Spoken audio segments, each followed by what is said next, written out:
ప్రశాంతతకు మారుపేరుగా నిలిచిన గుంతకల్ నియోజకవర్గంలో గుమ్మనూరు జయరాం లాంటి అరాచక శక్తులకు చోటు లేదు అని ఎమ్మెల్యే అన్నారు.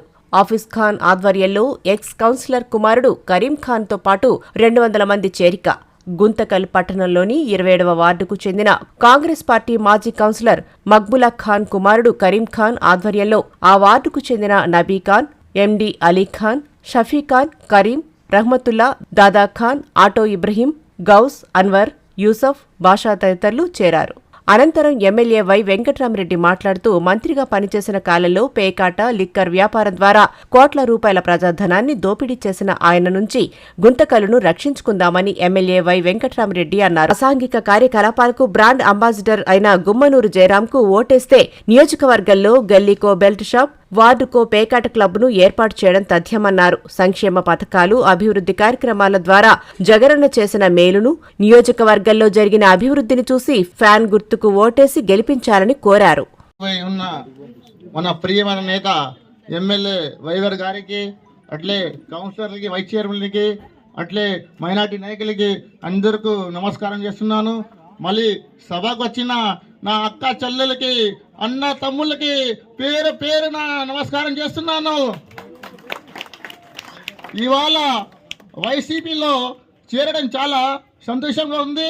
ఎందుకంటే గత ప్రభుత్వం టీడీపీ బీజేపీ అలయన్స్తో, ఇప్పుడు ప్రజెంట్ బీజేపీతో అలయన్స్తో ఉంది. బీజేపీ వాళ్ళు డైరెక్ట్ చెప్తున్నారు ముస్లింలకి 4% రిజర్వేషన్ తీరుస్తారని.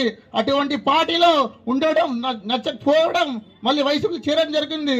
ఎందుకంటే నాకు జగన్మోహన్ రెడ్డి చేసిన పనులకి చూసి మళ్ళీ మన వైవేర్ గారి పనులు చూసి ఈ పార్టీ చేయడం జరిగింది.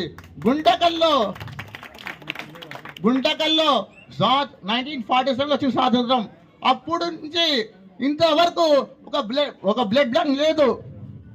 అటువంటి ప్రజలని కష్టాలు చూసి మన వైవేర్ గారు బ్లడ్ బ్యాంక్ తెచ్చడం జరిగింది. ఇంకోటి ముస్లింకి నాయకు కూడా ఖబ్బర్స్థాన్కి స్థలం ఇవ్వలేదు. మన ఎమ్మెల్యే గారి వాదిస్తున్నారు. చరిత్రలో గుంటకల్లో ఇంతవరకు గుంటకల్కి వైస్ చైర్మన్ ఇవ్వలేదు. మన నాయకుడు ఇస్తున్నాడు కాబట్టి ఈరోజు పార్టీలు జరగడం జరిగింది. ఇంకోటి మన ఎమ్మెల్యే గారు ఎస్టీ, ఎస్సీ, మైనార్టీలకి అన్ని విధాలుగా సాయం పడుతూ, ఇంకా ఒకటి ముఖ్యమైన విషయం అన్న గురించి, ఎందుకంటే ఇంతవరకు ఆ ఎమ్మెల్యే చూడలేదు. ఇంటికి పోతేనే ఒక 5,000 సాయం ఎంతో ఆర్థిక సాయం ఇస్తున్నారు. ఇంతవరకు ఆ ఎమ్మెల్యే చేయలేదు. ఎందుకంటే అన్న రోజు సాయం చేస్తున్నారు, ప్రజలని కష్టాలు చేస్తుంటున్నారు. ఇటువంటి నాయకుడు మా గుంటకలికి కాదు, ఆంధ్రప్రదేశ్కి కావాలంటున్నాను. ఎందుకంటే మినిస్టర్ హోదాలు చూడాలనుకుంటున్నాను, చూడాలనుకుంటున్నాను. ఎందుకంటే మైనార్టీలకి అతిగా ప్రేమించే మనిషి మన వైవేర్ గారని మీకు సమాధానం చెప్పడం జరిగింది. నేను ఒక ఇండిపెండెంట్ పోటీ చేసినాను లాస్ట్ ఎలక్షన్లో.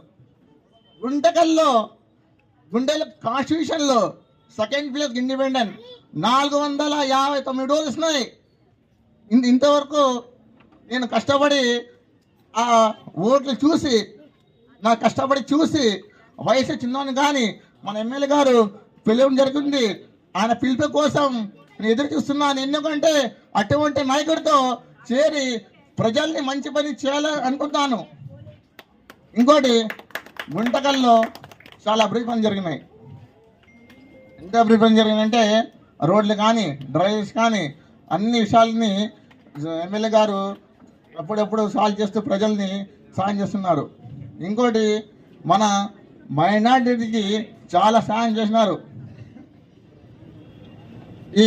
నాకు అవకాశం ఇచ్చిన పెద్దలకి, మళ్ళీ గడ్డం రాజన్నకి ధన్యవాదాలు చెప్తూ ముఖం చేస్తున్నాను. మనం ఏమన్నా చెప్పుకోవాలనుకుంటే గతంలో ఉన్నటువంటి ఎమ్మెల్యేని పోల్చుకుంటే, మన ఎమ్మెల్యేని పోల్చుకుంటే ఎంత అభివృద్ధి జరిగిందనేది మనందరికీ తెలుసు. ఆ రోజుల్లో మన జగనన్న పాదయాత్ర చేసినప్పుడు మనకు కొన్ని విషయాలు తెలియకపోయినా కానీ తెలిసి ఈరోజు సచివాలయాలు పెట్టి ఆ సచివాలయాలకి సచివాలయాలు పెట్టి ప్రతి క్లస్టర్కి ఒక వాలంటీర్ని పెట్టి వాళ్ళకి ఏ ఏ అవసరాలు ఉపయోగపడతాయో అవన్నీ పింఛన్లు అయితేనేమి, వైఎస్ఆర్ చేయూత అయితేనేమి, అమ్మఒడి అయితేనేమి, ఫీజు రియంబర్స్మెంట్ అయితేనేమి, వసతి దీవెన అయితేనేమి, ఇటువంటివన్నీ వైఎస్ఆర్ తోడు అయితేనేమి, ఇవన్నీ చెప్పుకుంటూ పోతే ఎన్నో మేలు చేశాడు. ఇటువంటివి అభివృద్ధి చేస్తూ ఆయన ఎన్నో ముందుకి కొనసాగుతూ జనాల్లో మన్నన పొందాడు. అలాగే మన వైవిఆర్ వెంకటరామరెడ్డి అన్న గారు అయితేనేమి ఈరోజు చేస్తున్నటువంటి అభివృద్ధి ఎలా ఉందంటే, మన గవర్నమెంట్ హాస్పిటల్లో 100 పడకల గదులు తీసుకురావడము ఒక రికార్డు అయితే, మరొకటి బ్లడ్ బ్యాంకు ఏ ఎమ్మెల్యే కానీ ఇంతకు ముందు నుంచి పోరాడి తీసుకొచ్చింది లేదు. ఆయన ఘనత ఎవరికి ఉందంటే ఒక ఎమ్మెల్యే గారికి, మన వెంకటరామరెడ్డి గారికి ఒకటి. అలాగే ఈరోజు డయాలసిస్ తీసుకురావడం కూడా ఒక రికార్డు స్థాయి. అలాగే ఇంకొక విషయము, ఈరోజు మహిళలు గర్భిణీ స్త్రీలు ప్రైవేట్ హాస్పిటల్కి పోతే దాదాపు 60,000-70,000 బిల్ అయ్యేది. ఈరోజు దగ్గర 3 నెలలు అవుతుంది గవర్నమెంట్ హాస్పిటల్లోనే అన్ని వాళ్ళు డెలివరీ చేస్తున్నారు. అందుకని అటువంటి వ్యక్తిని మళ్ళా రెండోసారి మనము ఎమ్మెల్యేగా చేసుకోవాలని చెప్పి మాట్లాడుతున్నాము. తెలుగుదేశం పార్టీ టికెట్ ఇచ్చిందనేది ఇప్పటికే మీ అందరికీ తెలిసిన విషయమే. ఇంకా ఏమీ లేదు, ఎక్కడ లేదు. అప్పుడే వాళ్ళ ఆగడాలు చూస్తూ ఉంటే, వాళ్ళు చేస్తున్న వెకిలి చేష్టలు చూస్తూ ఉంటే మనకు అర్థమవుతా ఉంది రాబోయే దినాల్లో గుంతకల్ని ఏ విధంగా భ్రష్టు పట్టించేందుకు వాళ్ళు వచ్చినారనేది మనందరికీ అర్థమైపోయింది. వాళ్ళేం కొత్త కాదు. గతంలో మన పార్టీలో జగన్మోహన్ రెడ్డి గారి పుణ్యమాని ఏదో బీసీ అభ్యర్థిని 2 సార్లు అవకాశం కల్పించి మంత్రి పదవిని ఇచ్చి మరి 5 సంవత్సరాలు కూడా మంత్రిగా కొనసాగిస్తే ఆయన ఇచ్చిన మంత్రి పదవిని దుర్వినియోగం చేసుకొని రకరకాలుగా అరాచకాలు సృష్టించి దౌర్జన్యాలు చేసి అక్రమార్జనకు పాల్పడి, ఒక పక్క సారాయి దందా, ఒక పక్క గ్యాంబ్లింగు, ఒక పక్క దౌర్జన్యాలు, అక్రమంగా ఆక్రమణలు, ఇవన్నీ కూడా చేస్తూ మరి జగన్మోహన్ రెడ్డి గారి దృష్టిలో పడగా, అయ్యా నువ్వు పనికిరావు, నువ్వు తప్పుకో అని చెప్పేసి వేరే వాళ్ళకి సీట్ ఇవ్వడం కూడా జరిగింది. ఆదాయం ఉండదు, కేవలం నేను ఎమ్మెల్యేగా గెలిస్తేనే నాకు ఆదాయం ఉంటుందని చెప్పేసి జగన్మోహన్ రెడ్డి గారికి టోపీ పెట్టి వెన్నుపోటు పొడిచి మరీ చంద్రబాబు కాళ్ళు పట్టుకుని టికెట్ తెచ్చుకొని ఈరోజు నీకు కాని నియోజకవర్గం ఇది. కనీసం నువ్వు టికెట్ తెచ్చుకొని ఆలూరులో నిలబడింటే ఎవరు బాధపడేవాళ్ళు కాదు. మరి నీ సత్తా ఏమో, నువ్వు నిజంగా 5 సంవత్సరాలు మంత్రిగా అభివృద్ధి చేసింటే, మంచి చేసింటే వాళ్ళే నిన్ను గెలిపించుండ్రు. కానీ అక్కడ గెలిచేదానికి నీకు సత్తా లేదు.